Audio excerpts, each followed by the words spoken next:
Hey guys, Keith here. Appreciate y'all tuning in. After Christmas blues, they're a real thing. They really are. And, what's the cure for that? So I want to talk about that today. We talked about the during Christmas blues, or what can happen. You know, the blues can come on us at Christmas time, especially if you're alone at Christmas, because everybody else. It seems like anyway, everybody else other than you is out partying, celebrating, and hopefully you had family and stuff. But sometimes, and I've spent some Christmases completely alone when I was younger, and had nobody at all on Christmas. And so, even if you have family, it depends on when you get together with your family and that kind of thing. So it can be sad. But the after Christmas blues used to hit me worse than Christmas blues. And what I mean is, it's like once the festivities are over, you have all this buildup to get to Christmas. And of course, nowadays, there's Christmas stuff in the stores, sometimes before Halloween, or at least real close to Halloween. And definitely when Halloween's over, the Christmas stuff's out, nowadays. I mean, they don't wait till November. I mean, I guess November is the 1st. Yeah. Okay. Halloween's the 31st, right? Yeah. And then, okay. So it is November. They've always done that, but you know what I mean? It's right. I mean, it's right after Halloween. They're doing that. And they usually have some stuff on the shelves before that. So you have all this buildup, in time, that Christmas is in the air, the magic is in the air. And I know when the kids were smaller, sometimes I bought gifts in the summer, June, July. Sometimes I would have my Christmas shopping done by September or something like that. I mean, we would have that done. And it was hard for me because I'm just a kid at heart to wait until Christmas to give them the gifts, because I knew it was stuff they wanted. And it's like, oh my gosh, I can't wait. I've got it hid away. I just want to give it to them right now. But anyway, the day finally gets here, and it's grand and it's awesome and it's exciting, but then it's over, and then and some people take their decorations down day of. I mean, as soon as the presents are open, we're throwing away paper, we're taking down the tree, we're taking down the lights and all that stuff. We don't do that. We sometimes we're February, March people still got the tree up. This is the way it is, because we spend a lot of time we have a few Christmas trees in our house, and I'm not sure how many we got this year, but anyway, there's a few. Yeah, sometimes we've had more than what we have this year, but I know we got at least 3 that I can think of. But sometimes we've had more than that. And so you spend a lot of time, with that, and we just enjoy it. We just enjoy the lights, and we don't get tired of that. We have a little trouble watching Christmas movies after Christmas, kind of out of the mood after that. But that's another thing. Christmas movies, you look forward to watching those Christmas movies, those classics, and listen to the music and this and that. And then the day is done, and presents are opened, and the food's ate, and you got to go back to work, and everything's just back to normal day life.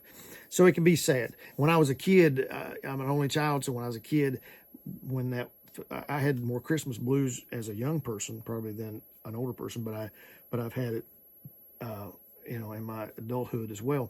But when it was over, it was just like I was all alone again, because I'd get to see my cousins. I was really close to them, but I only seen them a couple times a year. They live so far away, and at Christmas time we got together and just had so much fun.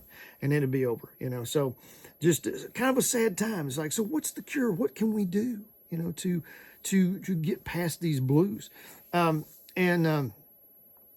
Similar things to just what we talked about in one of the videos about Christmas Day. It's really, I think it's about celebrating every day. Christmas can be every day. Christmas is really about celebrating Jesus' birth, right? Well, we should celebrate that every day, not just once a year, right? It's like your birthday. We celebrate that on our birthday, but it's like we should celebrate the day we were born every day. And I don't mean we have a big party and we invite people over. We can't do that and expect gifts every day. Same way with Christmas. We can't, have the tree up all year long and expect gifts every day and have a big meal and get together with family every day. But we can still celebrate our life, right? Celebrate life and joy and enjoyment of what we have, and the gratitude and the thankfulness that we have in our lives and for the things that we do have. We may be alone, which may make us sad, okay, but but there are a lot of things to be thankful for. I guarantee you, if you sit down and make a list of the things that you're thankful for, that list will be longer than the things you know that you're not thankful for, or whatever that's a problem in your life. If you're truly honest with yourself. And so I think celebrating every day, and when you start to feel those blues coming on, you start to feel down, break out a book if that's your thing, put on some music if that's your thing, put on a movie, your favorite TV show. Don't let the blues take over. Okay, when you start to feel them coming on, when you start to feel those thoughts and those maybe sad memories, and maybe they're sweet memories, but they get you down, because you remember your spouse, or a loved one that you've lost, or whatever. If if you're divorced and you remember being married and remember when things were good, if you're a widow or widower and you remember when your spouse was here, and when you would, had that, you get under the mistletoe and you had somebody to give a kissy kiss to, and now you don't have that person, it can be sad. But instead of being sad about it, just be, man, I'm so thankful that I had that, because some people have not had that in their life, and that doesn't mean that those people should be sad either. They still have things to be thankful for too. But I think when we choose to look for the things to be thankful for, and choose to celebrate each day, and just thankful for our health, and okay, well, maybe it's not great, maybe there's some things that could be better, but thankful for that we're breathing, thankful that we have what we have, and then just having these things to fall back on to keep us busy. And if like I say, we get down, I mentioned this for Christmas, get out and volunteer, do something for somebody else. When you can bless somebody else, it blesses you really more than it does them. Sometimes we don't see that, because we think, well, the only way to get blessed is for somebody to do something for us. No, it's when we do something for somebody else. That's when the true blessing comes along. And so there's so many things that we can do, just it's whatever you enjoy, your hobbies, your things that you enjoy. But when you start to feel those blues come on, after Christmas, before Christmas, during Christmas, throughout the year, wintertime can be a little depressing in itself, just because of the cloudy weather, and the just kind of dreariness, and there's no leaves on the trees and things like that. It can be just a sad time of year, and then because the holidays are now over, and then it's just back to work, and it's just back, and it's a long time before spring and summer comes along. Kids are going back to school, they're, so sad about, well, they got several more months of school left and that kind of thing. And, we're back to work, or if you're retired or whatever, it's just back to just normal routine life. And, one thing about, since I said routine, sometimes having a routine's a good thing. Okay, to have you a routine, and that kind of keeps you from being down. I don't mean a mundane routine where it gets old quick and you're just like, oh, I'm just doing the same thing every day. Some things are the same. You brush your teeth, you take a shower, you go to bed, you fix breakfast, you fix lunch, you do all this, the same thing over and over. Some things are like that, but you can still change those things up, a little bit. You can obviously you don't have to eat the same thing every day and every meal and all that. So you can change that up. You can cook one meal, you can microwave a meal, you can have a salad one meal. You change things up a little bit. And same thing, with, I think, having a list of things, of some routines that you can do. Reading's a good routine. I've been doing that lately, and I hope to keep that up, where I try to read a chapter a day or at night. It's mostly when I do my reading.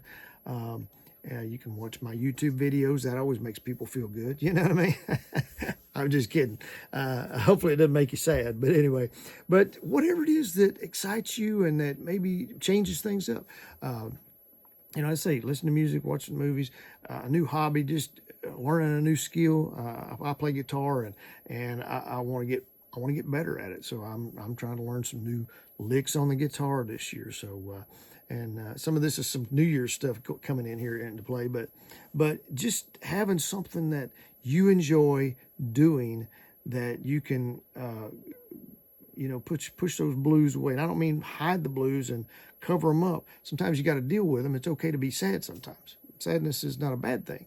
It's just, you don't want to stay there. You know what I mean? And so that's the main thing, is when you start to feel sad, it's okay to take some time and get in that, shed some tears and think about, how things once were. Even I get sad I think about when I was a kid, and I think about some of the fun things then that'll never happen again, and some of the people that were in my life, my grandparents, that'll never be here again. I'll never get to enjoy that again. So there's bittersweet memories, it's a sad time, but yet, they were so wonderful memories. So they can bring tears, but they're happy tears as well as sad tears, and same way with your loved ones. So find something that you enjoy doing that doesn't let the blues in. Just don't let the after Christmas blues, the during Christmas blues, the before Christmas blues, don't let them take residence in your heart and your mind. But yet find some things that you enjoy doing and just keep doing it, and bless somebody each and every day that you can, and be thankful. Be thankful every day. And so I appreciate y'all tuning in as always. If you could give us a thumbs up on this, subscribe to us, and we'll see y'all in the next video. Thanks.